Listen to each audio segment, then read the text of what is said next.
Hi, everyone, and welcome back to the Gentleman's Talk. We are live today. Got a bit of a special going on. I've just invited in the Bilster, who's going to put some time aside for us today and chat about mental health. We're going to have a good catch up as well because it's been a long time. And the importance of well-being. Here we are on the build up to Christmas, and the importance to not feel lonely. That's the kind of ethos, I suppose, foundation I'm looking at here. Is I just don't want people to feel lonely at this difficult time for some of us. And also acknowledging the fact that, a lot of us struggle. We don't even realize we're struggling. There's hard ways, difficult ways of expressing ourselves. So it's just, I suppose, important to acknowledge that we're here, we're functional, we're healthy, and we are looking after ourselves, and we are building ourselves up to a better future for ourselves. You deserve to be here. Your percentage of being here is absolutely is one in God knows how many million that you're here. So we must take advantage of that, and we must cherish that and enjoy every aspect as we can. And like I said, for me, Christmas was always a bit of a difficult time. Even though I was surrounded by family, even though I was surrounded by loved ones, friends, I still felt incredibly like that. So it's really important that we utilize this time to reach out, listen, and understand, and just basically make sure everybody feels the spirit at Christmas. And as I chat away, the Bilster has arrived. Hey up, Bilster, how's it going, mate? BANTA! Christmas BANTA. I knew you come straight on with the banter, mate. How are you? Good, man. Very good. I'm currently just sat down here watching the Back to the Future 3. Oh, lovely. Got carried away. My dog's just next to me here, and I'm doing good, man. So you're on your Christmas. Is that one of your Christmas movies, or is that just something you've done today? What, Back to the Future? Yeah. No, just on the telly, mate. Oh, okay. It's only because, some people have rituals, don't they? Like Kieran, I know he watches. He's going to cripple me for saying it. What's that famous movie that's not really a Christmas movie, but everyone treats it as a Christmas movie? Die Hard. Die Hard. That's the one. He watches that religiously every single year. So it's and I know that we watch Elf normally, the one with thingy Matey Boy. We watch that every year. So that's kind of like our way of getting into our Christmas spirit, is by just those little tiny rituals. It's like the 24th as well is coming up, and we always have like a big buffet pickety. It's a religious thing we do every year. So it's sort of pigs in blankets and everything, but little condiments everywhere, so you can really help yourself and feel party, like, if you know what I mean. Well, some people say that it's Christmas don't start until Hans Gruber falls off the Nakatomi Plaza. Exactly. What is your thing that lets you know that's it, Christmas has started? For me, it's when I see the Coca-Cola truck advert. That tells me. Do you know what, mate? That's exactly the same for it. Used to be, which I'm absolutely gutted we don't, was the Toys R Us advert. We used to be the one for me. Yeah. There's a magical place. It's under one roof. There's toys in a bit. All under one roof. It's called Toys R Us. Yeah, mate. And the thing is, as soon as you never saw that or gave a shit about that all year round, and then, Santa's going past my house. The music is blaring outside, mate. Santa is going past my house. He's early. He's just doing a little tour, mate, because obviously this is the Little John, mate. Do you know what I mean? So he just wants to make sure he really lets me know that this year I am definitely not getting a Christmas present, and I am not on the nice list. You're getting a bit of coal, are you? I'm getting a clementine, mate, and a bit of fucking coal. Oh, mate. But yeah, same thing for me, mate. Same thing. The Coca-Cola truck, mate. It just sort of sets it all off, doesn't it? Yeah. As soon as you hear that, holidays are coming, holidays are coming, holidays are coming, holidays. 'Tis the season of job. Exactly, and that's what it's about, mate. It's just I know we've all got those rituals, and I'd like to say Kieran's. I know his is the Hans Gruber thing. No one quite gets it. I don't personally get it, but then I've never been into that sort of. That'd be like watching Rambo for me, I suppose. Mate, But let me just stop you there. Funny you should say Rambo. yeah, So Rambo's a Christmas film as well. Just to let you know. yeah, it is. Yeah. But I've never thought of it as a Christmas film until my mate put this one of them memes up the other day, and it said we're all going on about Die Hard being a Christmas film, but John Rambo was the true sort of like Christmas first film, and it is. You can see when they're in the police station, they've got all their Christmas decorations up, and of course when they have the big gunfight. I'm not ruining this film for anyone. I'm sure everyone's seen No. First Blood. All the Christmas lights are on in the town. Oh, okay. But I don't think you might ruin it a little bit for some people, the younger generation, in the sense that they would have never seen it. Because let me tell you, younger generation people, if you haven't seen it, then you're a bloody disgrace. You are a disgrace, mate. I said to my daughter the other day, I can't remember what it was. I was watching a film and I was like, "Oh, do you not remember this?" And she literally went, "No," as if I was like decrepit and I was talking about fucking When I'm Cleaning Windows, George Formby type fucking movies. It was almost like my dad going, "Oh, do you remember when Mate Boy used to go When I'm Cleaning Windows?" What the fuck are you talking about, mate? And then he'd show me this black and white fucking movie, and I'd be like, just don't fucking get it, mate. It's almost like now I'm talking about movies that I used to watch, like Back to the Future. That's a classic one. I said to the girls, should I put it on a couple of weeks ago? And they were like, "Nah, that doesn't sound fun at all, Dad." And I was like, "You fucking get out." So now what do you mean? Back to the Future doesn't sound fun. I used to have 3 daughters, mate. They're all homeless now. They are fucking out, mate. Because half of the films I was saying, I was like, "Do you not remember this, this, and this? Have you seen this?" And they were like, "No." And I was like, I don't get it. But then there was a car sat beside me yesterday in the traffic lights, and he was playing this music that I think they call it music, but it was described as shit to me. So I get it. It's a generational thing, isn't it? We're getting to that stage now, mate, where like we so when I was listening to, I don't know, whatever, UK garage when I was younger, or what have you, and the old people used to go, "Oh, it's just all clanging and banging and I don't know what they're saying." We're at that stage now. I'm at that stage where I hear clanging and banging and whatever it is. How she ain't fucking she ain't homophobic. My bitch is gay. is a lyric that I heard the other day, and I was like, "My girlfriend isn't homophobic because my bits or something." And I was like, I don't get that.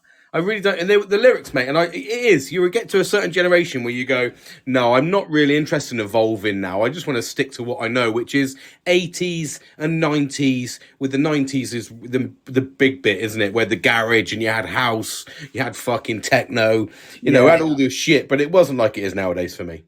No, man. And speaking of music and Christmas and stuff like that. So what was it, a couple of years ago, I think they stopped playing Baby It's Cold Outside on the radio, didn't they? Because they were saying that, it could be deemed that the guy was trying to ply this girl with drink and sort of like keep her at his house and that, right? Yeah. So I saw a comedian delivering this stand-up the other day, and he was going on about it, and he said, that song got banned. Let's compare the lyrics of this song to one which was number 1 last Christmas in a certain state in America, right? And so Baby It's Cold Outside was, "Baby It's Cold Outside, I should go home, my mum's going to be worried, or my dad will be worried, blah, blah, but baby, it's cold outside, and maybe I'll stay for half a drink more," right? So that's one lyric, not actually, that's not the lyric, but, similar. People know the song. And then they compared it to the first line of this other song, which was, "Bitches and hoes need to get on my cock, licking it, making it wet, suck it, bitches."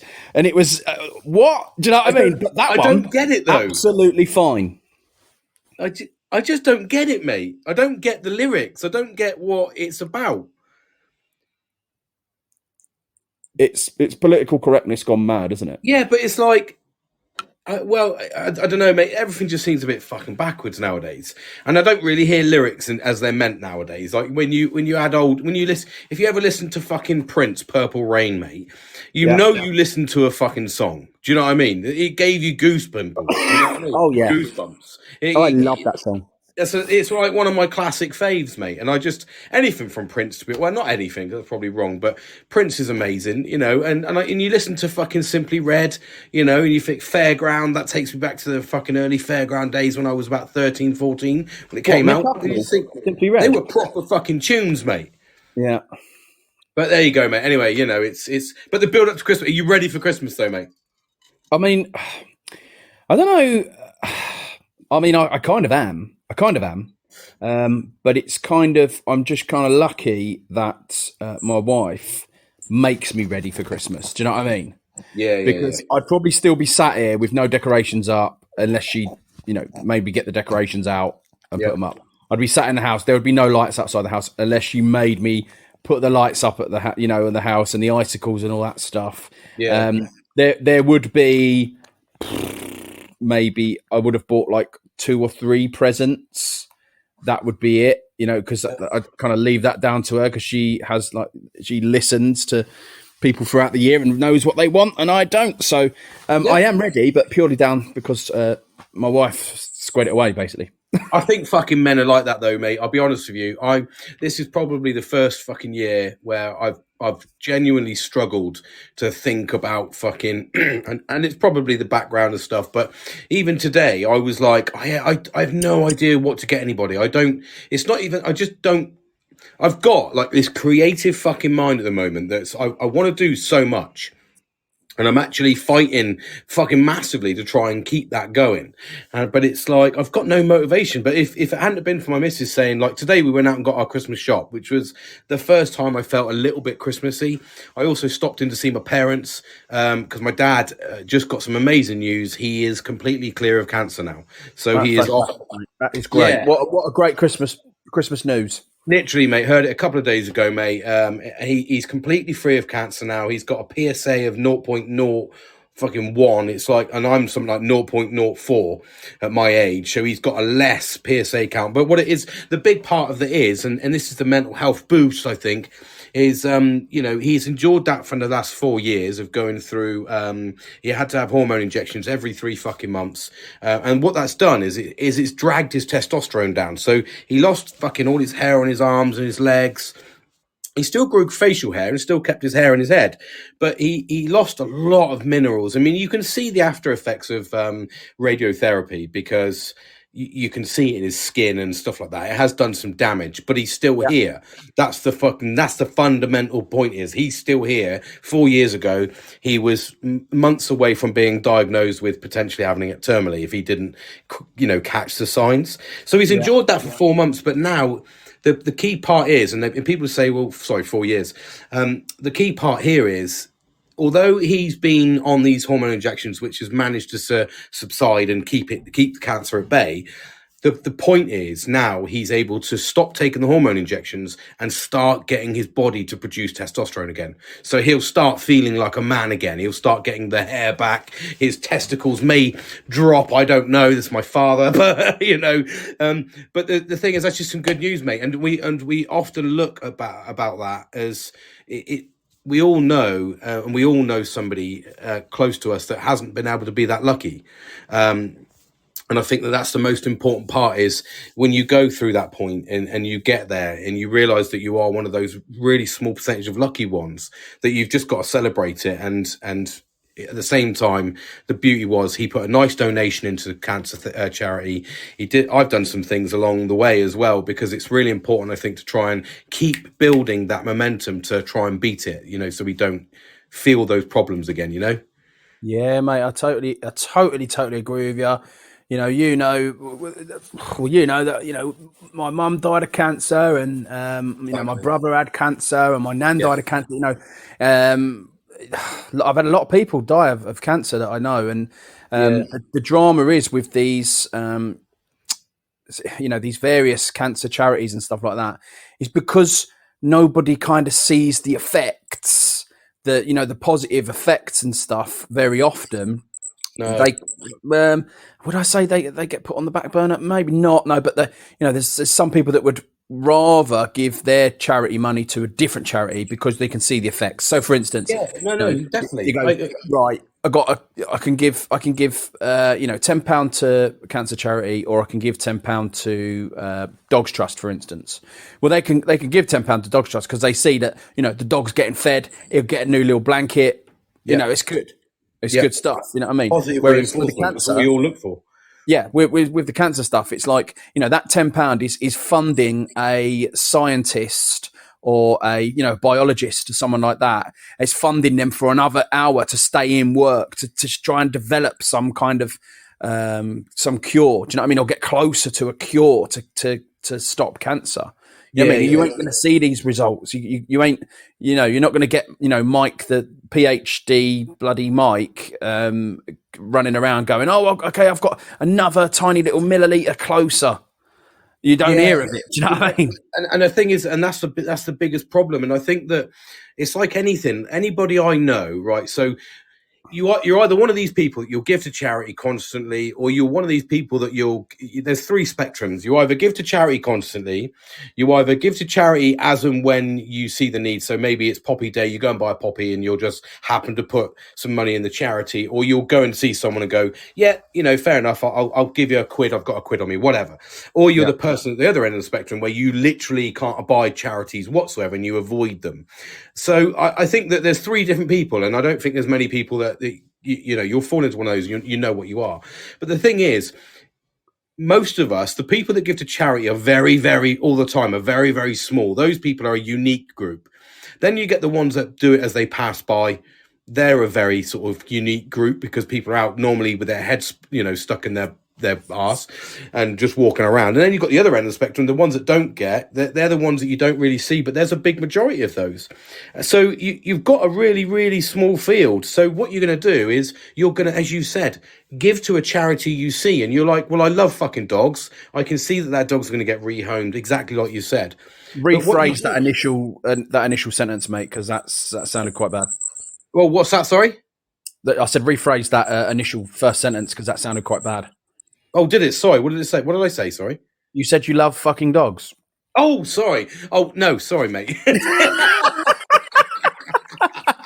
I love fucking dogs. I fucking love dogs as well. Sorry, that's what I meant. Fucking love dogs. That's it. I was proper transfixed into trying to get this point across. I fucking love dogs, mate. There you go. Okay, that's better, mate. That's better. Poor old Casper, mate. Yeah, exactly. But you'll find that most people will start giving to a charity when they've either been affected by that certain thing. So maybe since you've had no children, you've had children, and then all of a sudden you have a Down syndrome child. You'll start realizing that how supportive that charity would be. So you'll start doing it, and a lot of us will do that. So it's like me. I give to cancer? Not as often as I should. Since my dad got diagnosed with it, and I painted a fucking a snowboard and did it into a Spartan theme and learned loads of new painting techniques to try and get this, and then auctioned it off. But would I have done that through my normal day-to-day process? Absolutely not. I can hand on start, and I'm not a negative person, but I just wouldn't have done that. Whereas I think now you're affected by it, you will. I actively now look for that type of thing. But then again, there's so many cancers. Which one do you go for? Do I keep generic and go, every cancer, or do I go prostate cancer because that's what was affected to me in my life? Do you know what I mean? Yeah, mate. Yeah. So, but it's a mental health minefield, But like you said, I think that the biggest, like you said, the biggest part of this is trying to get those goodwill stories out there, those good stories, because like you said, if you don't see results, you're not gonna put money into it. It's as simple as that. Yeah. You've got no reward, and we all thrive on reward. When do you hear of the Salvation Army apart from at Christmas? You never do, mate. The TV, you don't. But they are working constantly around the year, every day of the year. Do you know what I mean? But could you imagine the Salvation Army? Could you imagine a Christmas without the Salvation Army? I couldn't. But no, definitely not. Do you know what I mean? And they do an absolutely amazing job around the UK. And I'm not sure if they're in other countries, but for anyone, the Salvation Army, they're well, I kind of sort of their main thing is they sort of like come out of Christmas and they feed. In fact, no, they're definitely in America, I think, aren't they? The Salvation Well, Army. I think they are. Yeah, I think they've got Yeah, a. I don't think they're as big as what they are in the UK, but the UK, like you said, they feed people. They're really focused yeah, on homeless, aren't they, and all that sort of stuff. So yeah. And I they had a remember brass coming. band and that to sort of like generate a little bit of money. And then they give the homeless shelter and feed them and even I think it's not just like a soup kitchen, it's like a proper meal, you know what I mean, like a Christmas meal for Yeah, the guys and the girls. full Christmas meal, mate. Yeah, So absolutely and fantastic. and they get, like you say, you don't. They can only afford to do an advert campaign at Christmas because Christmas is when most people are sat in front of the TV. They're also it's when it's all traditionally the coldest period. Yeah, Although our weather has been all over the place. Let's face it, it was -7 last week, and this today it was 12 degrees. So explain yeah, that fucking shit to me. I know, So, mate. Mental. but that's why they do it. You understand their purpose, but at the same time, they don't have a lot of money. But if you think about it, you're only going to give them a fleeting bit of cash every time you go buy. Yeah, But they like you said, they do this all year round. But we all often focus on RSPCC or RSPCA, those things that are in our faces all the time, or Marie Curie, things like that.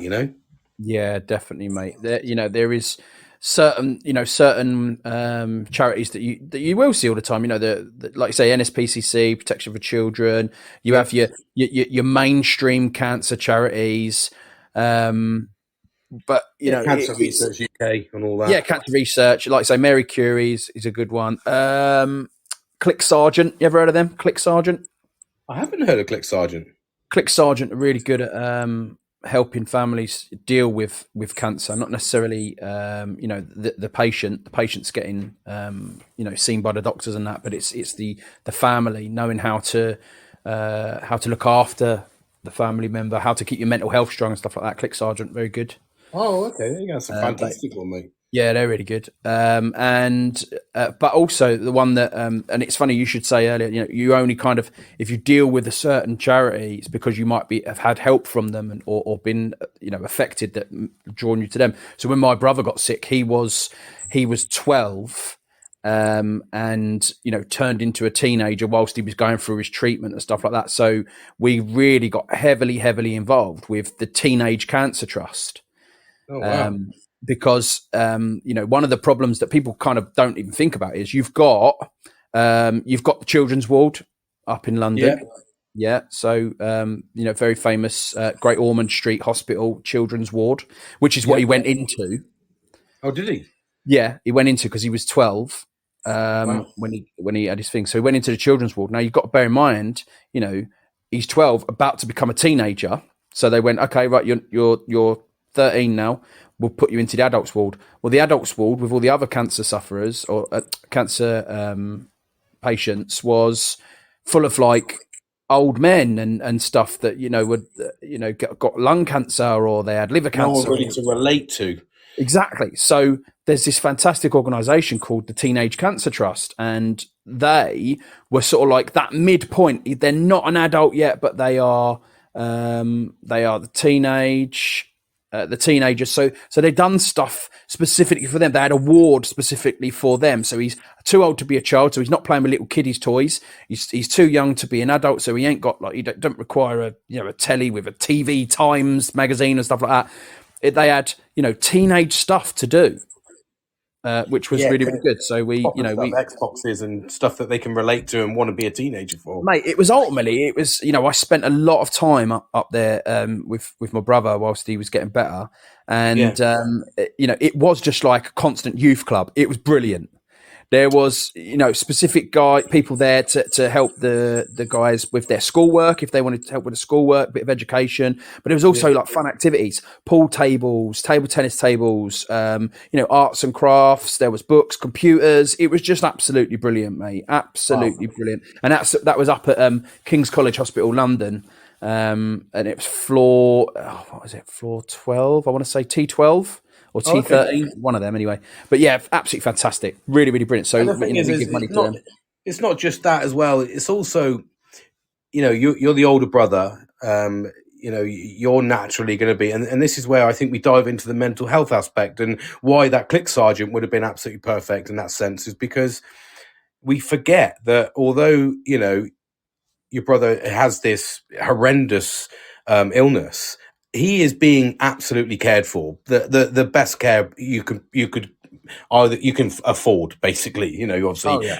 there is levels, and we understand that. Christ, you can go to there's another story about cancer in a minute, actually, but I only found out the other day. But he's being looked after. But the other beauty thing is you're naturally going to worry about him as an older brother. You're going to be, although you want to scrap and have a little bit of a fun. I remember fighting with my brother when he was younger. They're the fun elements of having a brother. But you would have been sat at home worrying. You would have been sat there, but you don't need to worry, because you see physically in front of your eyes, he's being looked after. He's being cared for. He's in the right environment. You said all the good keywords, the positive keywords, and you could see even hear in your voice, you could see that you elevated, which was really good, because it means it was a positive experience for you, that he was looking after, and obviously we have the beauty that he managed to survive it.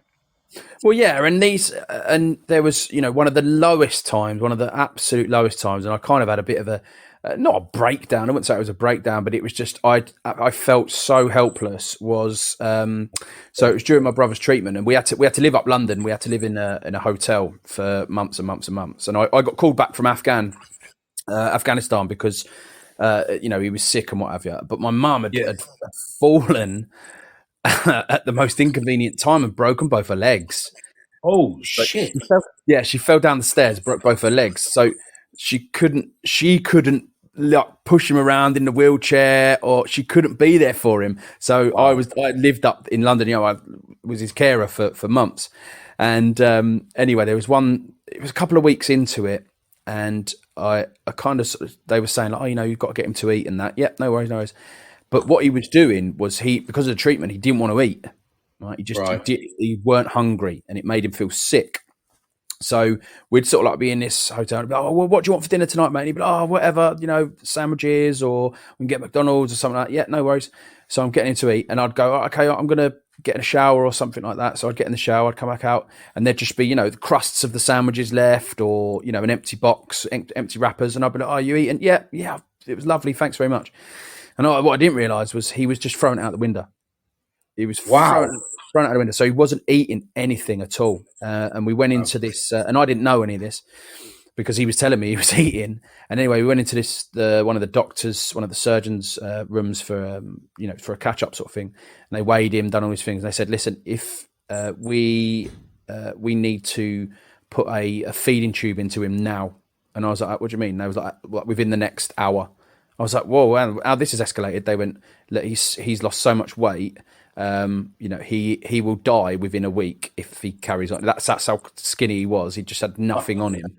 Yeah. And it wasn't my fault. It wasn't his fault, but I lost it, mate. I lost it with the doctor. And I said, what the fuck? I said, why hasn't this been identified up until now? I says, and I looked at my brother and I was saying, what are you doing? What the fuck is wrong with you? I'm giving you all this food. Where's it all going? And he was like, I threw it out the window. I'm not eating. So I just felt helpless then, mate. Like literally, if he's he's had the cancer removed, but now he's going to die from malnutrition. It was like, fucking hell. We get anything worse. And that's the thing, is it's like you said, it's the helpless bit you feel, because he had a reason to not want to eat. It's as simple as that. My dog just barking there.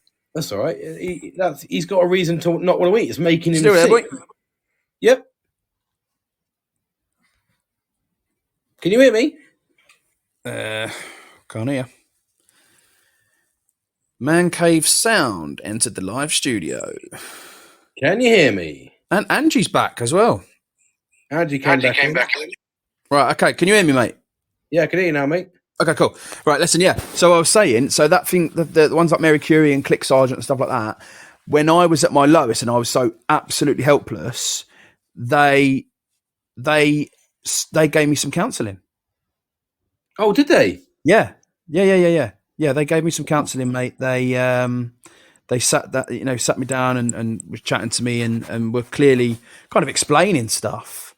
what I might be feeling and, what's going on and stuff like that. Because I was in with the doctors all the time, but the doctors are concentrating on the patient, my brother.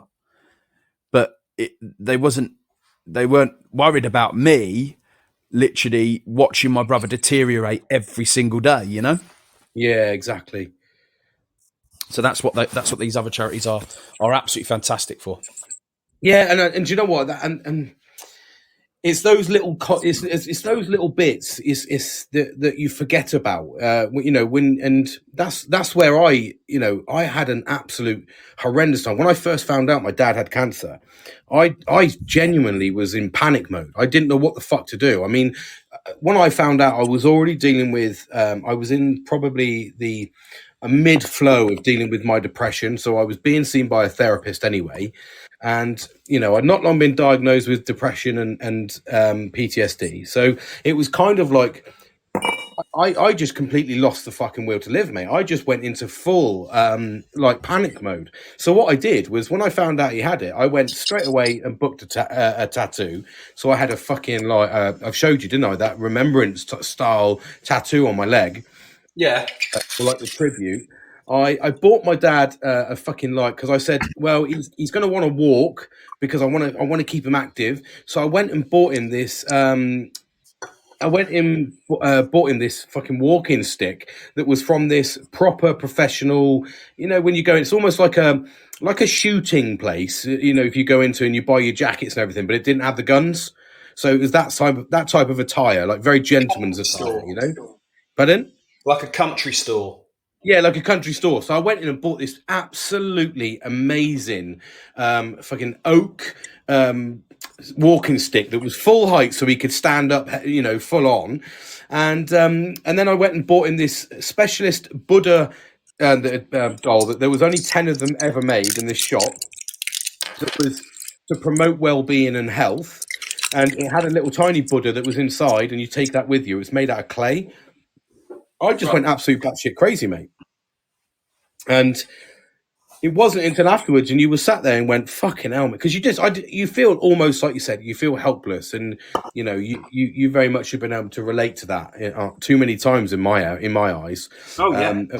Of being helpless, and it's kind of like it's the knock-on effect. You don't realize that whenever you hear something negative or some bad news, it doesn't just, it's almost like a class it is like the sort of, I suppose the easiest way is like a nuclear bomb, although it's probably not relevant to talk about nowadays. But where you've got the initial impact zone, that's almost like your close immediate family, but you get the ripple zones afterwards, and those ripple zones are the ones where people still feel it. And even if you hear about such and such, oh, do you know fucking Dave passed away, or died of cancer or whatever, you still get that little shudder, that little fuck, and it might not even be that person who's close to you, but that's just another negative sort of memory that you're putting in your brain. Do you know what I mean? Definitely, mate. And that's where we have to and that's where I always beat the drum. I'll do the fucking drum beat. That's why I always beat the drum about well-being, and be careful about what sort of news you watch. So be careful about what sort of information you take on board, because you don't realize how much it affects you. I know that there was a little spout, and this is off topic, but there was a little spout, and I think men do it, is, you send each other these these crazy videos. You don't realize by watching these fucking videos all the time how much it affects you. What you mean? Like all the memes and stuff like that? Yeah, but all the the difficult ones, the ones you shouldn't really be watching. You not shouldn't be watching, but you know what I mean. It's kind of you Like see the things Ukraine war ones and that. yeah, the Ukraine war, and it's just a constant barrage of negative news. If you're watching constant memes about negative stuff about the wars and all that, you've got to really filter what you take on board. Well, mate, I in my new role in welfare, I'm very the opposite of quick to judge. So I take my time now. Whereas let's say, right, okay, typical example would be, a few years back, walk down the street and you see, let me think. You walk down the street and you see a geezer, with ain't had a shave, stinks, fucking ain't got no deodorant on, he's in ripped clothes and stuff like that, and you just go, oh, you scruffy cunt. Do you know what I mean? Have a word with yourself, blah blah. But then you sort of like if you just took your time and you sort of got to know this guy and you'd realise that this guy's he's doing that because he's got kids that he would rather use his money to give them food and get them to school and stuff like that. He ain't got time to. If he had a shower or if he done certain stuff, he wouldn't be able to get to school on time. So and if he bought clothes for himself, then he wouldn't be able to afford the school uniforms and stuff like that. So I take my time now. I don't judge people very quick because you never know what's going on behind the scenes in people's lives, and sometimes you get people in life. I'm not saying necessarily just in my role, but you get people that come into it and they are screaming and shouting and because they've had this issue that's going on that they're not happy with, and they come to you because they think you are the problem. You are if they shout at you, you're gonna solve their problem. And now a lot of people could turn around and go, get the fuck out. Who are you to come in here shouting at me? But once you kind of get past that initial thing, calm them down and speak to them and say, right, what's going on? And they go, actually, it's not that isn't the reason that I've come here for. Do you know what I mean? That isn't the reason why I'm so angry. The actual reason is, my children are sick. I'm sick. Do you know what I mean? I've got all this stuff going on. So me complaining about, I don't know, the car park charges isn't the actual reason why I'm so mad. The fact is that I've got so much going on behind closed doors. Yeah, exactly. I can't cope with these little things that piss me off, such as car parking charges.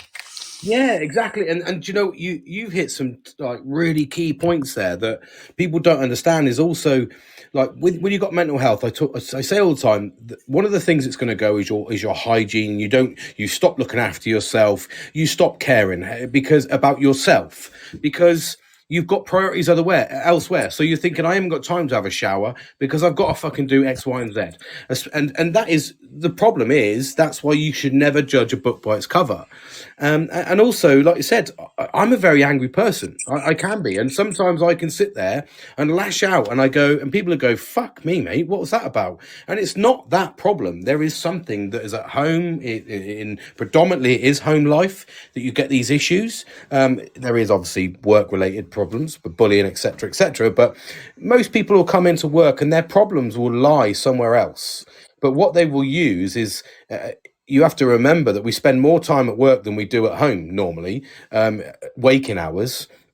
So those people around you will feel the brunt of it because you're all there. You need to vent. You can't vent at home because that's the problem. So where else do you vent? So you really have to be careful about, how people are, providing they don't come in like a bull in a china shop and start fucking swinging fists. Oh yeah. That's obviously a no-no. But then, that we should never get to that point. And that's what we're trying to do here is stop ourselves from getting to that point.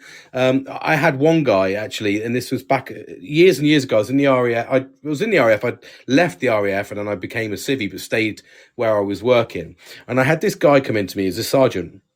And he asked me to do a little job for him on the graphics. And I said to him, well, I can't do that certain job, mate, because it's not covered in the hours. Now, the hours are, because we were contracted out, we were by the RAF. The RAF paid a certain amount of money in a pot to Serco, the company, to do a certain amount of things. Anything out of that remit had to be funded somewhere else, as that's the way contracts work. He came in and asked me for something, and I couldn't do it. I genuinely couldn't do it because it was against what my company was doing. It would have cost me money to do it. So I just said, I can't do it. He absolutely fucking shouted at me. He started fucking spitting in my not spitting in my face like physically, but spitting while he was talking. He practically fucking raised his fist up to me and all of this. And I could have retaliated, but I went, stop. I fucking walked away. My boss overheard, and my boss came in and dealt with him, and he left. So I put in a complaint, and it transpires that he'd literally 3 weeks before had a very, very, very messy divorce, and he lost everything. and he didn't get to see his kids until they went through it because she wanted to sort of have the kids. So he had a lot going on in the background. Should he have spoken to me like that? Absolutely not. And if anything, the fact that he was feeling like this, it was known to his boss that he was like this because it's not the first time he's been like it. I then question why the doctor hadn't signed him off and said, you need some fucking help and support. Where's the help and support? That's the problem, is everybody knew about it. He came over and apologized, said, sorry, I shouldn't have done that. Well, he came over. That was the last time. He wasn't physically allowed to come and see me ever again. That was one of the stipulations. The RAF said he wasn't allowed to come up to me and see because of the way he spoke to me. But everybody knew about it. But nobody had done anything. So you're kind of giving him a gun and a bullet, and then asking him to walk around and not put the bullet in the chamber. He's gonna fucking do it at some point. Something's gonna tick him off. And the tick off was he was probably bored. He probably wanted something to do in work because he needed to keep himself focused. This was a personal project, so it would have kept him happy. And I was the blocker. I said no, because of the X, Y, and Z reasons behind me. So I was the guy. All I did was basically load the chamber for him, and then he fucking pulled the trigger, and away he goes. And that could have cost him his career. That could have escalated if I'd have been in a bad mood and we ended up throwing blows. We'd have both lost our jobs. Mate, it's a tough world out there, mate. But listen, what is the topic of today? Well, I don't really know, mate. What do you fancy? I mean, I had a few in mind because I was trying to sort of G something up and get something locked in, and I didn't really know what to. I think really a big topic for me is overthinking, but at the same time, I think it's also I want to address. You've done 3 poddies on overthinking, though. Yeah, I know. Yeah, so that's why I was trying to think. What do you fancy talking about, mate? Well, I was thinking because it's this time of year. Yeah. For some, it is an absolutely fantastic time of year. It is the best time of year. It's the time of year that everyone that a lot of people look forward to. They can't wait to get to this time of year, and they celebrate it big time. They are happy. They are seeing everyone. But for other people, it is real tough. And I mean, the toughest of tough times. And I want to see if we can speak about, just for a little while, perhaps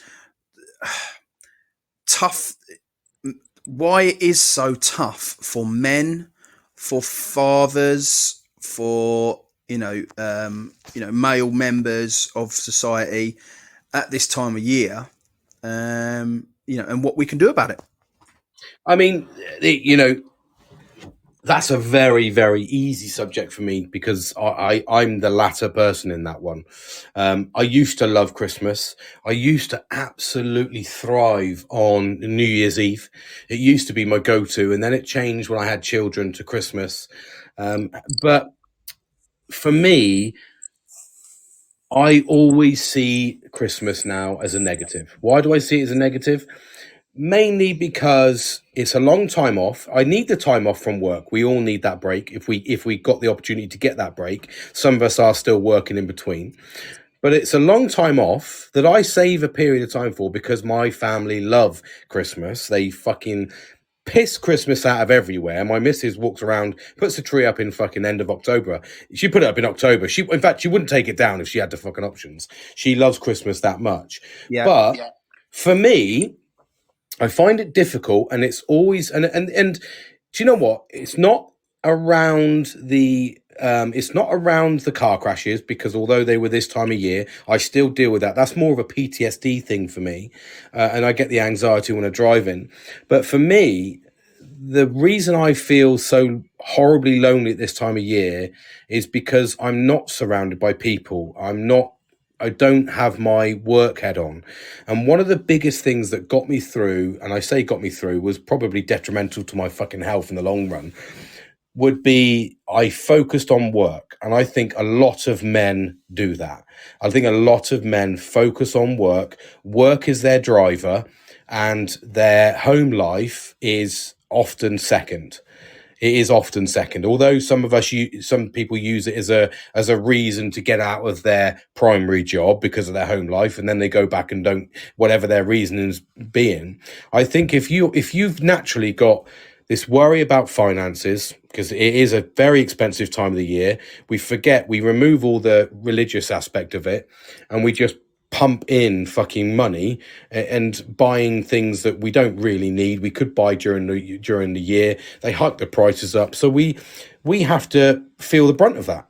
And as men, traditionally, we are the main bread earners in a lot of relationships, so we have that to endure. We feel if we're out of work, for me anyway, if I'm out of work, I could be earning money in work, when the relative fact is I'm off anyway. And then you couple that with seasonal affect disorder, which some of us feel anyway. You know this as well, that you've got early dark days, miserable fucking weather. You're not doing anything, so you're not focused. You've stopped. Your mind's gone from probably working 100 mile an hour to working 2 mile an hour, and you actually go into a negative effect. And a lot of people, like I did, you turn to drink, because you just think, I'm just going to fucking drink till I get a bit fucking tired and I'll fall asleep, or you just sit there and get depressed. And I know that's a lot to take on, but that for me is the basics around Christmas, and that's what happens is, and until I find something, for me personally, something that gives me that focus during this time. I put a fucking light up today, and I felt absolutely amazing. It's a new fucking light in my living room, in my kitchen. It was a Christmas present from my mum and dad, and it's on a rope, and it took a little bit of sort of jiggery pokery to get it in. I was wiring it in, took an hour of time. I felt amazing because I felt I had purpose for the day. And it's a lot to take on, but that for me is what I feel. So I'm the former. So I love Christmas. I love everything about Christmas. I don't have any children, and people would say that I'd enjoy it even more if I had children, and I totally disagree. I disagree as well. I totally disagree right now, and I'll tell you my reasons why. And this is what I wanted to talk about. Partly some of the reasons I want to talk about. So when I think of Christmas, I think of ultimately, like you said there, time off work, right? It's time off work. It's coming back to your house, which our house is and please, if anyone's listening, I don't want to rub it in. I'm not rubbing it in anyone's face. I'm just explaining you my situation, right? So my house is it's a nice house. It's me and my wife and my 2 dogs, and the place looks like fucking Santa's grotto. You know what I mean? There is decorations fucking everywhere.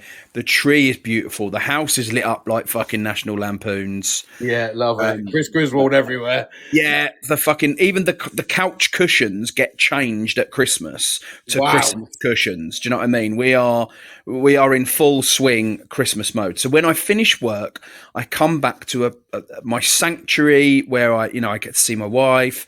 I'm in fucking Santa's grotto. My dogs are snuggled up to me because they're, because it's that time. I get to have a fucking drink when I want to have a drink. I get to eat a copious amount of fucking cheese. Yep. Which is delicious. And there is chocolate absolutely everywhere. Blah, blah, blah. And I know that the countdown to Christmas, I can have a little chocolate every single morning when I open up that calendar, and it gets to Christmas Day. And throughout this whole period, I'm going around. I'm seeing friends that I maybe haven't seen for a year. I'm seeing family members that I haven't seen for a time. People give me text messages that I ain't heard from for a while. Yeah. And then Christmas Day, I've had 3 Christmas dinners already this year, mate, at Christmas parties, right? But I'm still amazing. It's fucking brilliant. And I'm still looking forward to that Christmas Day dinner where I'm going down to see. We're spending it with my wife's family this year. And, we're going to have a lovely Christmas time, blah, blah, blah. Come back, and it's still a little bit of time off just to relax and eat and enjoy and stuff like that, right? However, if I had children, I would already be by now going, fucking hell, how am I going to afford their presents that they want? How am I going to give them a good Christmas? I've got more mouths to feed. I've got to now, they're off school. I've got to entertain them all the time. I can't relax, which is what I do. You know, at Christmas, I fucking relax. I chill out. I've got to look after the kids now. I've got to do activities with them. We've got to go places. I'm now having to buy tickets for places, which is going to be, you know, more money, more expense. I've then got to, you know, hide these presents that I've bought them around, you know, in the loft or whatever. I mean, I don't know what families do, but you know, I've got to do all that. Then, you know, their friends are going to be coming round. They're going to be wrecking the house. You know, the missus is going to be going nuts because the house is in absolute turmoil. You know, and it just seems so much more stressors on an already very, very stressful period in a lot of people's lives, especially with, you know, the energy crisis and stuff like that. Like, for instance, right, and this is me sitting here with, you know, I've got my house is warm. I've got the you know, the telly on, you know, the dogs have been fed, blah blah blah. She went round to get what did she get done the other day? I think she had some nails done. She went round to this woman's house to get certain nails done, right? Yeah. Christmas decoration nails or whatever she's got done. They look brilliant. They're really, really good quality, lovely red glittery nails, right? Yeah. But she said they both sat there in this woman's house with their jackets on because she ain't got the heating on. And that, mate, and that's the reality of everything you said there. See, I dream of a life, or not a life. I dream of a Christmas where that becomes like that. I haven't had that because I've got a 16, 15 and a 12-year-old. So, you know, although there will be a stage where I will get that element back, and it'll also, I think, probably be better because I'll be able to go around to my children's house in the sense of I can go around there, get fed 3 times, and then come back to literally sleep on my sofa. So that I know it will get to a point where it'll be slightly less stressful. I know, and I see that in my parents. But it's inherently a stressful time, mate. And we put the heating on the other fucking day, mate. And, you know, the average price at the moment is £12 a day. So £12 a day to have that on. So if you're going around and you're on bare bones as it is, that's a very difficult time. And it's like my kids when they give you a Christmas list, it's not just a Christmas list. It's like my daughter wanted a new phone this year, but she wants an iPhone. So, you know, you don't have to pander down, and there'll be a lot of people out there that go, you know, you don't have to pander down to your children, but at the same time, I look at it as I want the children to have things I never had. And also, I don't want them to be in a situation where they're getting bullied because they haven't got the things. It's kind of like it's a minefield as a parent. And I think that's where the stress comes from. Although for me, this Christmas, I am trying to change. It's been a bit of a shit one to start with for me because I've roller coasted, but I am constantly every day talking to myself in not in a mad, crazy way, but keeping myself reflecting so that I can actually look at that possibly. Because what you said there was fantastic. Going round to people's houses, sitting down, like you said, getting text messages, all beautiful things that should be associated with Christmas. But the stresses are there. That's the problem. And the stresses are the ones that wipe out a lot of people, which is why December and January are one of the highest suicide rates in men. Because without a doubt. That's a fact. That's a fact. That is a fact. That is an absolute fact of when it's because it just gets too much. I mean, January is the highest month ever because that's when the credit card bills come in from November and January, from November, December. But that's when a lot of men just go, I can't fucking do this. If I'm going to work another year to be in the same situation next year and I'm going to grind through, what is the fucking point? Well, listen, I just want to I want to jump in there, mate, if I can. I just want to say to all the men out there that are, you know, feeling down at this time of year, and especially those guys that are maybe feeling, you know, a tough time because they can't get their children the things that they want. Like you just said there, mate, right? You have to remember that this. On Christmas Day, your children might be a little bit sad if they didn't get that expensive present that their mates got or whatever, right? But your children will understand as they get older. They will 100% understand. 100%. We mentioned it before on a previous live that we'd done. You know, I grew up. I wasn't poor. We weren't on the bread line.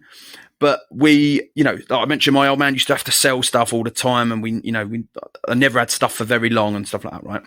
Yeah. I can't really remember a Christmas or a birthday that I didn't get anything that I wanted. I mean, don't get me wrong, I didn't really set my bar very, very high, to be honest with you. You know what I mean? I remember one year, my main Christmas present was a computer game for my Game Gear. Remember that? Sega Game Gear? Sega Yeah. Game Gear, amazing console. Yeah, and also another year, my main present was a bike, and of course, my mates are cutting about with all these like Muddy Foxes and all whatever was the best bike at the time. I got the Halfords orange Apollo bike, which I had the blue one. the orange one, bright orange. It was 99 quid, right? But you got to remember that, man. That didn't matter. The fact that I got this bike was brilliant because I could then cut about with my mates on this bike. You know what I mean? It was brilliant, right? So, but as I've got older, I've understood that, my old man and my mum were doing the best fucking job that they knew how to do. They were getting me everything they could within their financial status. Yeah. You know what I mean? But I had to remember that, my health and the well-being of the family. And, I had quite a big family. I had 3 stepsisters, and a younger brother and sister. And me, we all demanded different stuff or wanted different stuff, but ultimately heating the house, electric, food, all cost money. And I was never ever hungry. I was never a hungry child. I can't really remember, being so cold or anything like that. Do you know what I mean? But all those parents out there that you're worried about, like the presents and stuff like that, and things like that, just remember you are doing an absolutely fantastic job. You're doing the best job that you know how, right? So just remember your children will get older and they will understand. And you know what? If they wanted this game or this toy for Christmas Day and you never managed to get it to them, guess what? Listen, it's going to be cheaper in the Boxing Day sales anyway. Exactly. It's going to be bloody cheaper, right? And you can always say that Father Christmas, he just, he got lost on his travels and that, or the present fell out of his bag and the elves have now had to make a new one. You can make up this stuff, right? So don't stress yourself out, guys. And also for these guys, if you're a parent and you are maybe separated from your partner or your wife and you're away from your children, you're away from your family, maybe, just remember that yet again, your children will understand. They will understand totally as they get up, as long as you are a parent, as long as you're not one of these dicks that is purposely, avoiding your children on purpose, or I don't know. I don't even know. Well, do you know what I mean? I'm trying to get at that, these people that, or if you're putting, for instance, drugs and stuff like first over getting your children's presents. And you know what? And that's then you're the fucking dick. Yeah, and that's where we get this. And I literally said this the other day in a podcast, and I said about how, for me, it's I look back now at what my parents were, and they did absolutely exactly like you said. There was always meals on the table. I always had, clean clothes, and the house was always warm. And that's the be all and end all of it. We always had a car to go places, so we were quite well off in that sense. We were fairly happy. So I look back now, and I'm the parent now, and I'm the one that's got these 3 children because I've got a brother and a sister, and we all wanted different things. I wanted the snake board, but I wanted the snake board pro because it had the suspension on it, and Adrian didn't really care. He just took fucking anything, and my sister was like, she wanted makeup and all, and it all costs money. And it's all things like when you've got 3 demanding children, can be quite stressful, but at the same time, do you know what? And this is what I've done the last couple of years, is I've been brutally, and I don't mean brutally as in I'm an arsehole, but I mean I have been honest with my children, and I've said, this is what I can afford. Let's get something in those boundaries, and let's do what we can. And then what I normally do is I normally stretch myself a little bit more to get them a couple of little stocking fillers that they wouldn't expect.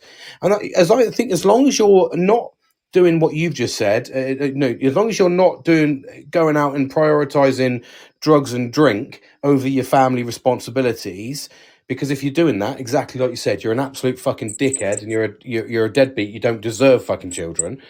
But if you're open and honest and you make sure that you can provide as best as you can, you do exactly what you can do in the remits of what your capabilities are, then I think that's the achievement you need. That is 100% achievable.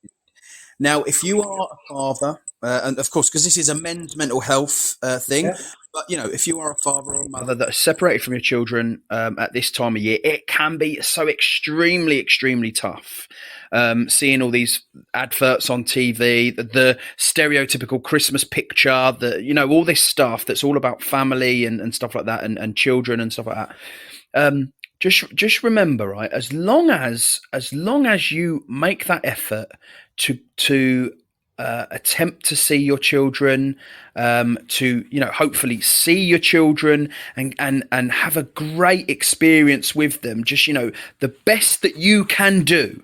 The best that you can do. And sometimes, what the best you can do is just spend time with them. Exactly. Yeah. And it doesn't matter, if you've bought them, a little selection box, maybe, because that's all you can afford. But it'll be, sorry, my telly's just come on. It's been on pause for ages. Hang on. So if you can spend time with them, they will remember that. And then when they get older, you can explain to them, listen, your mum and me, we weren't together at the time she was making it, because I know about all these different family dynamics now. Sometimes mothers don't or they use their children as a leverage that the father, but to punish the father ultimately. Yeah, they do, and I'm not. This isn't, and it works both ways. It works both ways. Sometimes the father does it to the mother. Yeah, a of course. Lesser, it's not a lot more rare. Yeah. But at the same time, inherently, it is traditionally, and we have to look at statistics, and this is the honest statistic: it is traditionally women that take hold of the children, and they have the children, and they do use it as a leverage. You will see your child on the day that I give you. Some do. Some do, not all, but and yes, there is men that do the same. I'm not going to pay you if you don't do such and such. So there is, we do get the wars between families, and sometimes, unfortunately, if you're separated, they don't always go amicably, do they? They can be some difficult ones, but at the same time, I will say, despite your troubles, do what you can for the children, even if that, like Bilster just said there, just spending time with them. Because later on in life, here I am now as a 41-year-old fucking grown adult, and I say grown adult, I act like a fucking child, but talking about the other day, reflecting on being a child, and I'm reflecting as a father. So it does absolutely last for a lifetime. It really does. And let's look at this greater picture, right? You might be a guy out there separated from your wife and your girlfriend and your children, and at this time of year, you might get that chance to go and be with your child, but it might only be in the company of the mother, and let's put worst case scenario in, her new partner or her new husband, right? Yeah. Now, you might absolutely hate or detest your ex-wife, your ex-girlfriend, and the partner and what have you. But just think about how that child will view you if you, one, don't turn up at all because of that. Yeah. Two, turn up and just be a complete dickhead to the mother and her partner, whatever, yeah? Or three, this is the best option, that you have turned up, you have been amicable to your wife and your child's mother, you've been amicable to the person that she's seeing, and you... Am I still on? Yeah. Yeah, sorry, mate. My brother's just trying to call me there.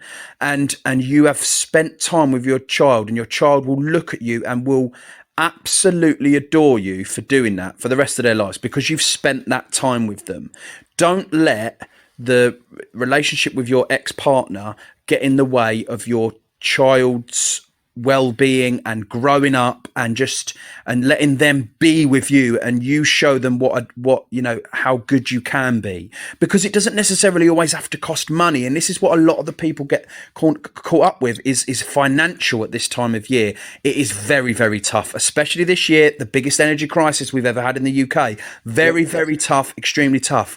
But just you being there, playing with them, telling them jokes, telling them stories, hanging around with them, cuddling them, like having that physical contact with these children, and your whole attitude will have a fantastic effect on them for the rest of their lives, as will you not turning up will have a massive negative effect, as will you turning up, getting completely pissed out of your head, being an arsehole. All of that stuff will still have an effect on your children. So don't be that person. Be the good person. Be the dad that you want your child to know you as. Is ultimately. No, absolutely. And I think that resonates hugely. And the finance thing, that's a big resonation for a lot of people at the moment. And we have to acknowledge, and I was only, I had a conversation with my daughters actually earlier on that exact thing. I said, we've removed the religious aspect, it feels, from Christmas completely, although that's what it was foundationed on. I said, well, do we need where is the need to provide thousands of pounds worth of fucking goods on a certain day? And I said to my daughters, so if I didn't buy you presents, would you be gutted? And they'd be like, well, everyone asks the question. I said, well, no, but what if I bought you some practical stuff? And I was like, we'll buy a load of, we'll get a full family kit out for pajamas. We'll sit down and we'll just eat, drink and be merry on the day and remove the financial aspect. And they went, well, that's what it should be about. And it just goes to show that's where we put our own financial burden on ourselves by not trying to nurture the kids and by constantly pandering down to society. And that puts an unknown pressure on men. And that's ultimately what sometimes tips us over.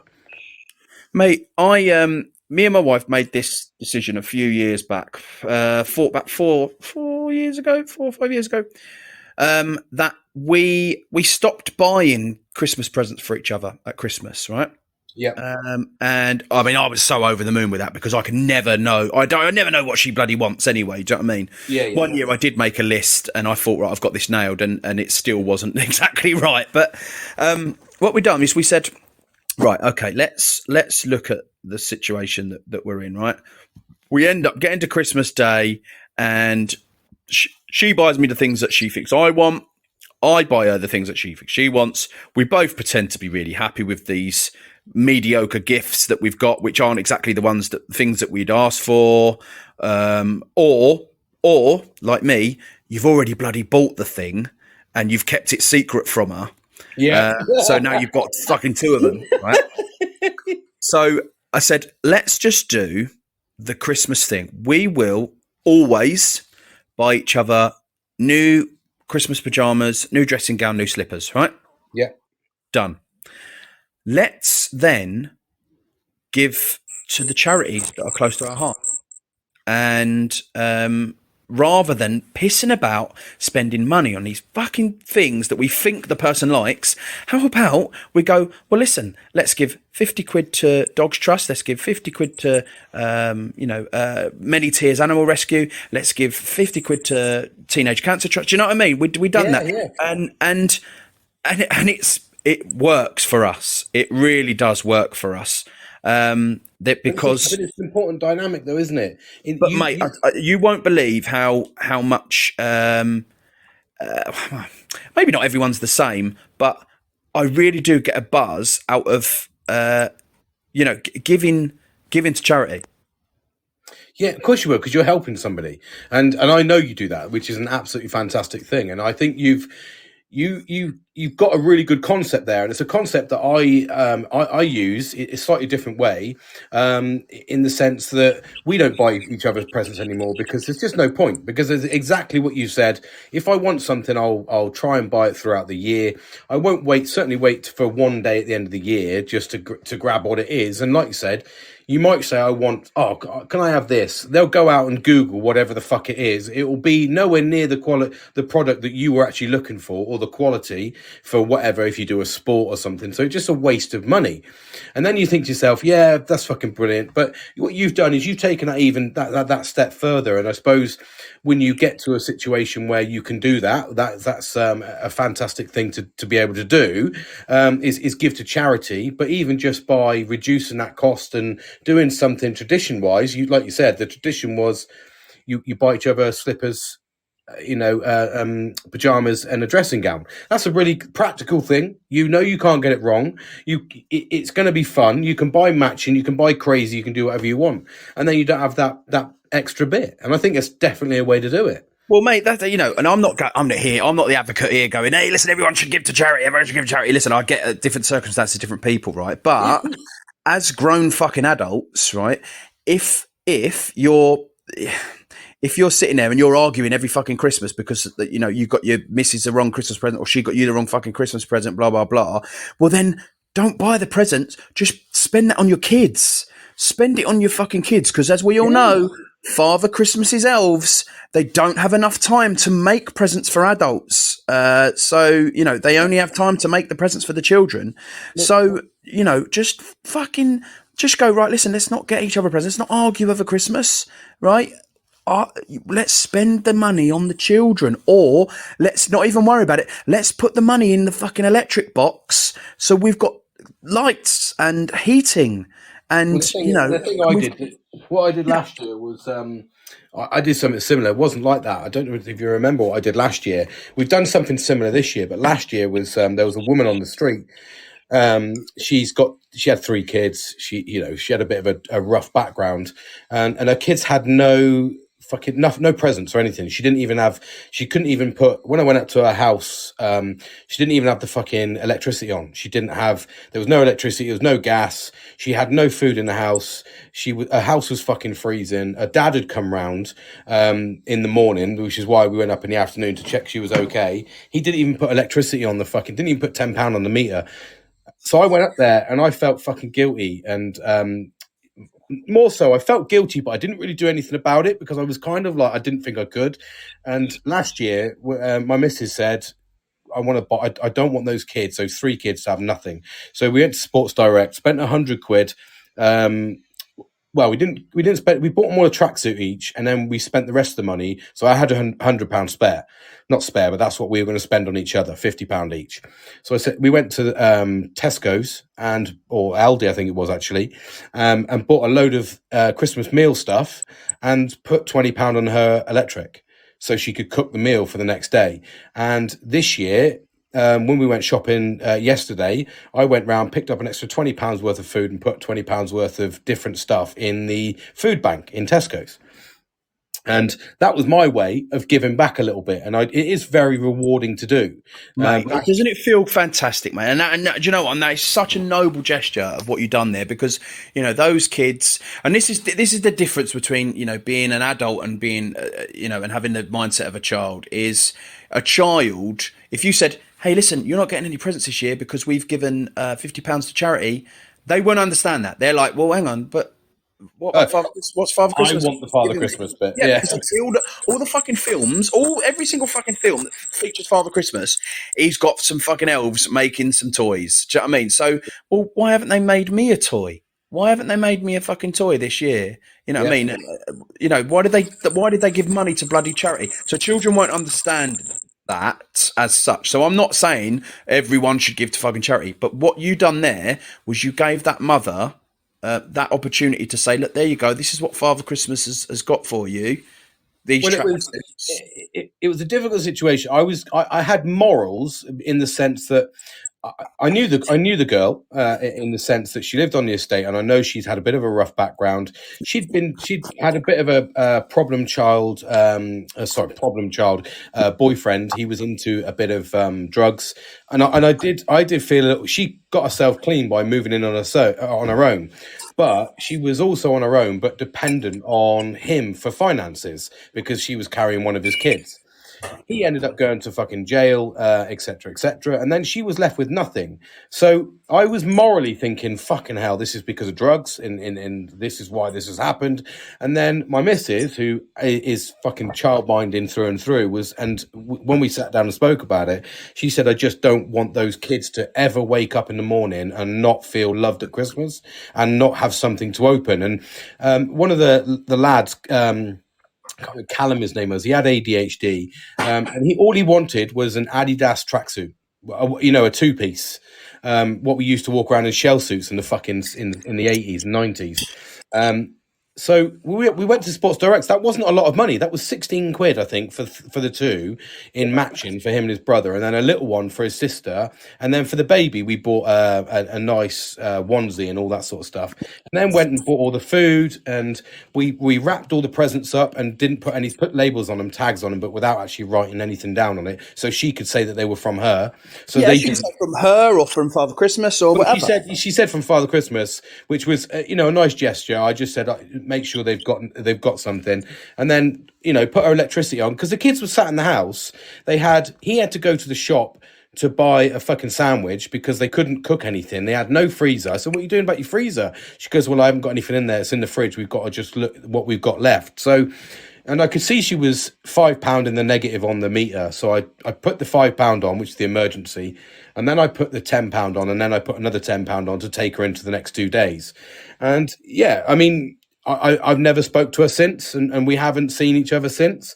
But at the same time, I know that the day after, she was eternally grateful that her kids had a great Christmas. And her son actually went by and said thank you to me about 2 or 3 weeks later. So he must have known, she must have said something. She was a nice person, just the wrong crowd, really. But yeah, man. And do you know what? Sometimes these acts of kindness, you will never ever get a thank you from it. no, I didn't want to thank you though. Yeah, but and I think or those children will remember that forever. And you know what? Who gives a toss if you get the thanks or what have you? They'll know that their mum that specific year who was on her. It sounds like she was on her arse. Yeah, she was. Yeah, absolutely. She didn't manage to do something, or Father Christmas managed to still get to their house. Do you know what I mean? And kept that fucking dream alive. And the kids never went hungry on fucking Christmas Day because, in this new job role that I've got, I say new, it's not really new anymore. There is, almost a golden rule that no matter what, you have to think about the child. Always. Every single fucking time, mate. No matter if, the person might be your fucking best mate and it only happened once and it's, it's only just a silly argument and it's only this and that or things got out of control. It was an accident. You have to think of that child's well-being and safety, because every time. Every fucking time, no matter what. Because I think if you didn't think like that, what you've got to remember is that person is an adult who, whether they've had an argument, one altercation, or one whatever it may be, they're an adult. They know society, they know the rules of the law, they know the boundaries of the law, they know all this because we've all been taught it as we've grown up. Children, they don't need to be subject to these things because all you're doing is 2 lives are getting wasted. Yeah. 3 or 4, depending on how many children are being subject to this. And that was the gearing, that was the driving factor for me. I knew that, in fact, do you know what? The driving factor wasn't the family for me. The driving factor for me was that I knew that my wife was happy. She broke down in tears when she knew that when we went round to see her. She broke down in tears in the car and said, I just don't. She said, she didn't have any spare money. She said, what can you do? Is there anything we can do? And I said, well, I'll put it on the credit card for now and I'll pay it next month. Because again, it was an expense I didn't expect. So she just looked at me and said, thank you. We went shopping. She was like it was her own children. And she just said, I just don't want a child to ever go without. And that's what the humbling bit for me was. That Christmas last year, I just felt amazing because she felt amazing because she'd done something that she made her eternally happy. And it was a long-term in memory. Here I am now, a year later, still talking about that act. That I didn't want recognition. I didn't video it. I didn't stick it on social media. Although I'm talking about it now, it's the random acts of kindness that give you a great deal. Even if you're walking around the shops, what's going to stop you buying an extra tin of celebrations at £3.50 and putting it in the basket at the end at Christmas for some family to go into a fucking food bank, which there's so many people that have to do it, and pick up a box of celebrations and enjoy a chocolate? Well, this is the thing, mate, isn't it? And it all comes down to how your circumstances in life fairly warrant. If you can do that, then absolutely. But listen, if you know, I'm not here saying, "Hey guys, just everyone needs to go out and buy, put some food in the fucking thing." If you're not feeding your own skinny bastards, if you're not feeding yourself, you feed yourself and your family first. But if you do have that spare couple of quid, why not? And speaking of that, mate, right? The Salvation Army adverts just come on. Has it? Yeah, and I just want to put this out there, right? So, if you want to give, should you wish to give, you can just text the word GIFT, GIFT, to 70020, or you can, visit salvationarmy.org.uk/donate. And then finally, old school, 0800 028 9111. Now, I'm not sure that number is just for giving. That might be if you're having a tough time yourself. That is if you're having a tough time. Only because I put it on my LinkedIn earlier on, actually, about I put in a Christmas can be tough, and I put in a link to Mind and Calm and all of those good charities that help mental health at this time of year. They're really... Yeah. It is so important, and we've spoken about a lot tonight, and I think it's been absolutely fantastic. And like you've rightly said, don't stress yourself. Don't stretch yourself. Your circumstances will dictate what you can afford to do in life. Just because it gave me that boost was an ability I was able to do at the time. I'm not saying I could do that this year, so I didn't. I wasn't able to do that, so I just gave what I could. So you absolutely have to remember that. But one of the big things for me is don't sit there and suffer in silence. Even if you just want, one of the big things for me, this countdown, this build up to Christmas and jumping on a podcast every day, was because I just wanted to give the ability for someone to listen, because I know how lonely it can be. It's never amazing. And you do sit there watching all these happy adverts. Like you said, Christmas can be full of joy, spirits. It's colourful. It can be absolutely everything you want it to be, but if you're not in the right place, you will just see black and white. The thing is, we don't want you to see black and white. What we want you to do is get the support. So you reach out to Calm, you reach out to Mind, you reach out to these mental health charities. If you just need someone to talk to, just to bring a bit of colour back into your life and make sure that we fight the fight for next year, and we go into the 2023 with a positive attitude ourselves. Don't stretch yourself out. I want to jump in there very quickly and tell you about a thing that I saw. It was on Facebook, and it was some of arguably the world's best actors all in one room, right? They're all in one room. It was kind of, it wasn't like a mafia meeting, and it wasn't like Band-Aid, but it was halfway in between, right? And all these actors were there, and they were all kind of giving each other a little bit of advice, right? Now, this isn't anything to do with Christmas as such, right? They're all giving a bit of advice. Now, let me tell you who was there, right? Freeman was there. Right. Pacino was there. Fucking hell. De Niro was there. You had DiCaprio was there. That's a hell of a man's meeting. Tom Hanks was there.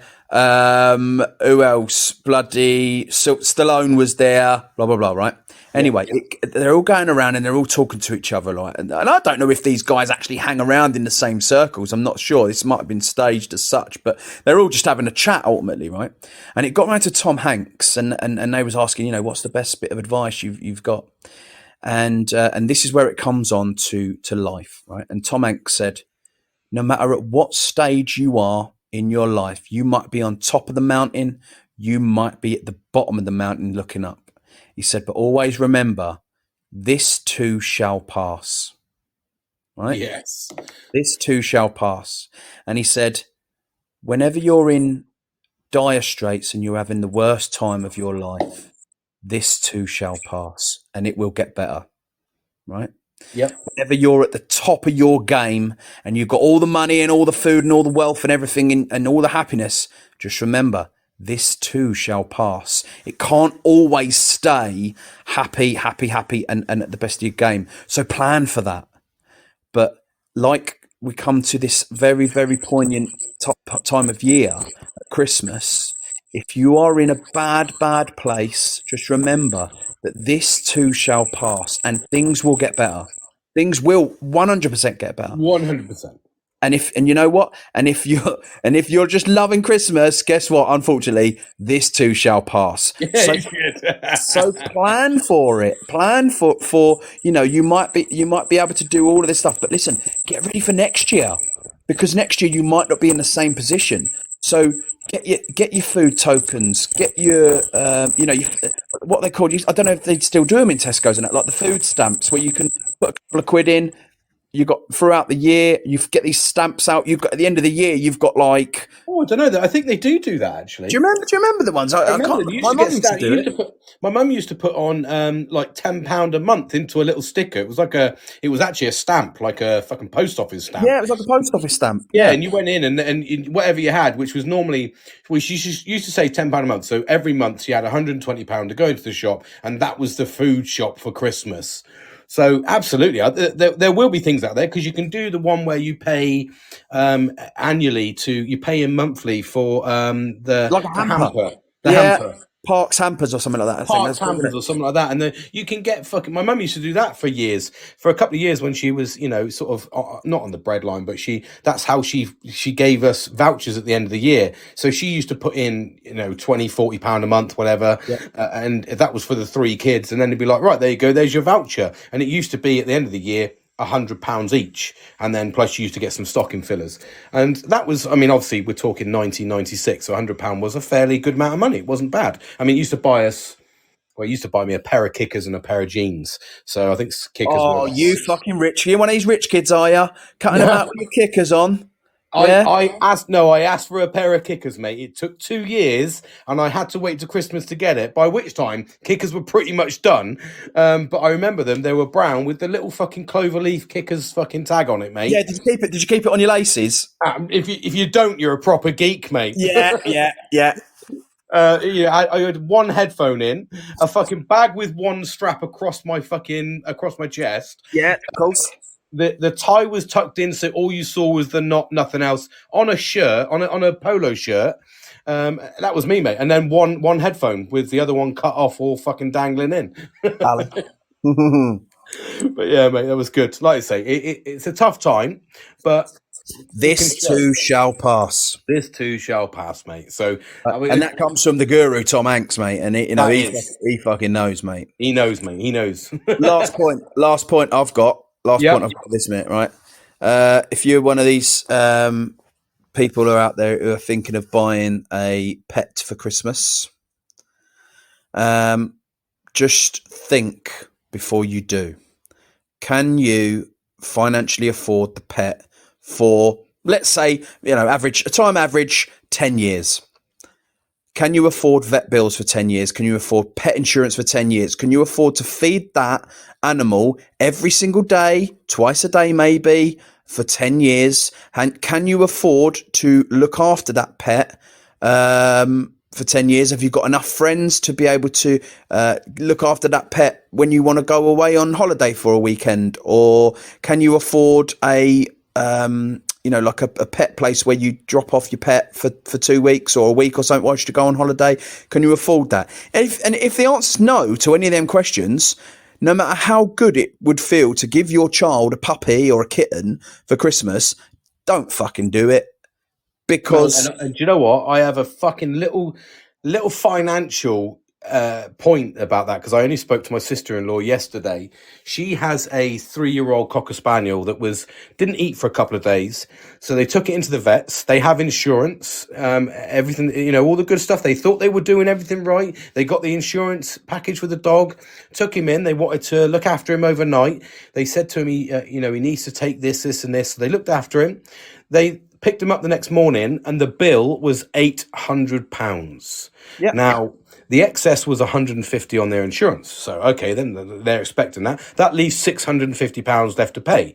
Yeah. So the £650 that was left on the account, the insurance covered £300 of it. So they still had to pay not only the excess of 150, but the other 350. So that was £450 they paid out of their own pocket for something they thought insurance completely covered. There we go. So just be absolutely mindful. And that was a bill that they got yesterday or two days ago. And that was just before Christmas. And that's for their dog. So you don't know when it's going to happen. Insurance, look at the fine print. But 9 times out of 10, that insurance will never fully cover that dog. So be prepared, or pet, because there will be a financial impact with that. My missus, who went round, I said to you, she went round and got her nails done. Yeah. Yeah, so she went, last time she went round there, they had a chihuahua. A little chihuahua, yeah? How big are they? Tiny. They're smaller than my dogs. Yeah. Chihuahua weren't there anymore this time. And my missus says, where's your dog? She went, oh, we had to give him away because we couldn't afford him. And now... I don't know how people can do that. I understand. Mate. I understand the circumstances behind having to give up a dog. If you've had something financial hit you in the chest, that you didn't expect, But at the same time, you shouldn't do it. The pet is not a disposable object. It is part of the family. I've had dogs all my life, and I've got 3 fucking dogs. So I absolutely know the burden that they can impact on. But at the same time, they are an extension to me. They are part of my family. So, that's why you need to be mindful not to go out and do such a commitment. And as you've rightly said, you're talking 10 to 15 years for some dogs. Yeah. That's 10 to 15 years you're going to have that burden. And it's going to get a burden at the start because you're going to have all the inoculations. You'll probably get a lull in the middle. Wait. I know what you meant, but it's not a burden having a pet. It's not a burden. It's just a bit of it's a financial commitment. Commitment's the word I'm looking for. Sorry. It's not a burden, no. But it's a financial commitment. That's exactly right. You've 100% corrected me there. And that's what people forget. They forget about the commitment of it. And it might be one of those ones where even if you've got to say, for instance, they turn around to you and say, this is going to cost X amount of money, you're still going to have to take the tough decisions. And that's still going to financially commitment into taking any tough decisions you've got to make. So you just got to be absolutely. That's a really poignant point at this time of year, mate. Really good. Your child may have been on about a puppy or a kitten for all year, right? Mine has. but let me tell you this, gentlemen. Your child, no matter how much they've told you they will not clean up the shit of out in the garden. They will not clean up when the piss and the shit, when the puppy is pissing and shitting all over the house. They won't do it, right? They will not do it. They will not clean up the sick. If your dog pukes everywhere, they will not get the Hoover out and start hoovering the house with the dog hair and the pet hair all over the house. They will not take the dog out in the fucking rain, right? That will all of that stuff I mentioned to you will come down to you. It will come down to you. And if you're not fucking prepared to do all of that, and they will not take the fucking dog to the vets when it's sick because they'll be fucking crying, right? If you're not prepared to do that, don't fucking buy a fucking pet. I'm telling you now. Because, like tonight, it was this afternoon actually, and I got out the shower, I went into the bedroom, and I went, oh, lovely.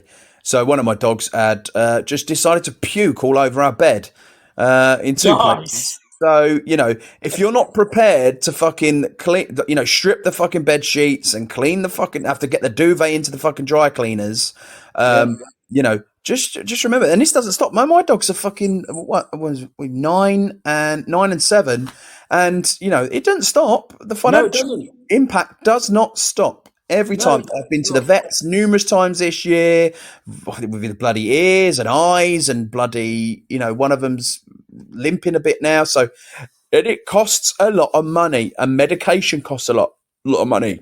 There ain't no NHS for fucking pets. I tell you no, that now. there isn't, and that's the thing. At this time of year, we all think it's. My daughter said she wanted a cat. She wanted a ginger cat for Christmas, and I went. First, I've got 3 dogs, so I'm not having a cat in the fucking house. And second off, no. If you want a cat, wait till it's your commitment. Wait till you have to do all of the stuff for it, because you're 15.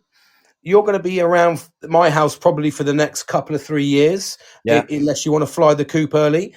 Are you going to take that cat with you? And she went, well, no, because I want to live my life. And I'm like, it's your fucking cat, mate. Yeah. I Yeah. don't want you to leave your cat for the next fucking 15 years, because cats can live even longer. And hanging around my house for the next 15 fucking years. I don't want that. But what I will also say as well is, that famous saying that a dog is a man's best friend. I genuinely believe that. I genuinely fucking believe that. So if you, all them questions that I asked earlier, if you can answer yes, that you are ready for that, right? And you might be having some kind of, you might be having mental health problems yourself at the moment, and you don't have any pets. A dog really can take you to places that you are so much better off. Oh, mate, my dog saved my life. It's as simple as that. The Casper saved my life, mate. I was in fucking bed, 24 fucking. I didn't want to do anything. I had no motivation. I bought a puppy. He got me out because I was watching this fucking puppy grow. I learnt to train him. I took him to training classes. He became man's best friend. I took him to fucking Salisbury Plain and we went walking for miles. I lost weight. I felt amazing. He fucking bonded with me. Genuinely, hand on heart, say, agree with that. If you can make that commitment, they are the best thing in the fucking world. Like, I would never. My dog is, like I said, I'd fucking die for my dog. He is literally my. He's my soul fucking mate. Do you know what I mean? Yeah. And you'll get that. Any dog you have, or any pet, it depends on where you go down. But for me, man's best friend is a fucking dog all day long. Oh, without a doubt, mate. And they just really do.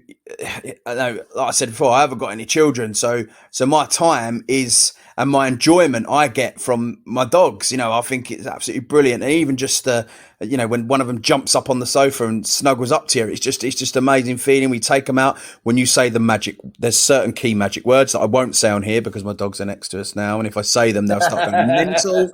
Walkies. Yeah. They're looking. TTs. And absolutely fantastic. So if you are struggling with your mental health and you are able to financially commit and you're able to give your time and stuff like that to a pet, then absolutely get one. Absolutely, because they are brilliant. But don't just do it because your child says, "Oh, let's get a puppy. Let's get a puppy." Yes. They're definitely not. They won't fix your marriage if your marriage is in a tough place. They won't. They certainly won't give you a better relationship with your child if you're in a rocky place, because you've got to now look after this small pet as well as your children. That doesn't improve it.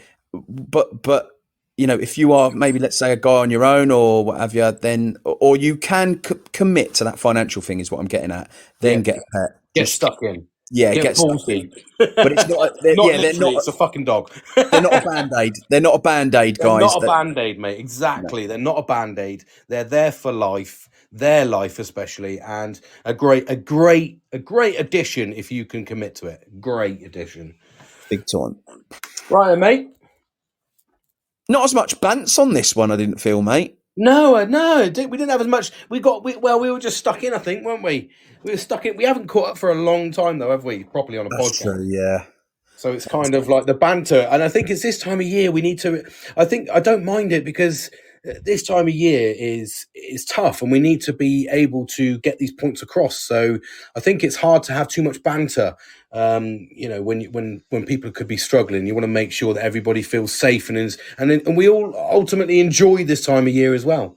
Although I am looking forward to getting fucking absolute balls deep in fucking loads of food. Oh, mate. And do you know what? This weight loss journey we've been on, it's kind of, I don't want to say it's gone out the window because I am still conscious of what I'm eating, but I'm also very aware that I do have a full fridge of cheese. Yeah. And, I have got I've got a whiskey and Coke on the go now. So it's Nice. just like, oh God, I mean, I'm definitely not choosing the salads over the cheese at the moment. No. But it's like you're like Baxter, mate, from fucking what's his name, isn't he? You're not even mad. You ate a wheel of cheese. What's Oh, Anchorman. Anchorman. Anchorman. You ate a whole wheel of cheese? I'm not even mad. Kieran's the same, actually. Kieran, a fair few years ago, he got stuck into fucking camembert cheese. And I didn't see him for like 2.5 weeks. And then we met up over Christmas and just for an evening to catch up.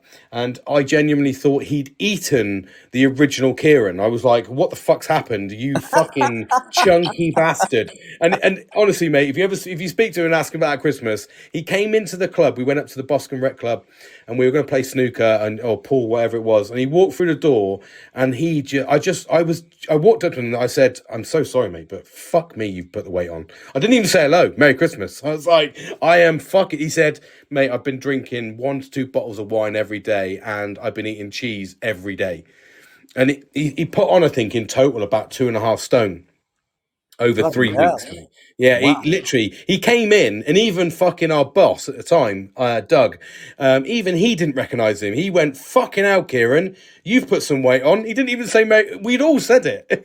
His face was fucking round, mate. Bloody hell. I was like, you have fucking certainly enjoyed this Christmas, you fat bastard.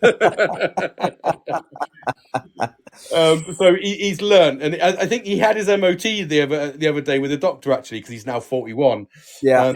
He had his cough drop and finger up the bumhole, and he turned around and said, "I said, oh, so how did it go then, mate?" He was like, "Oh yeah, it was all right actually, not too bad." He said, "I've been told I've put on a bit of weight or I've put some weight on, I need to lose some, and my cholesterol's really high." I was like, "Look at your fucking diet, mate. No wonder." Yeah. But it's one of those things. I think it's a time for enjoyment, isn't it? And I think we do need to enjoy it.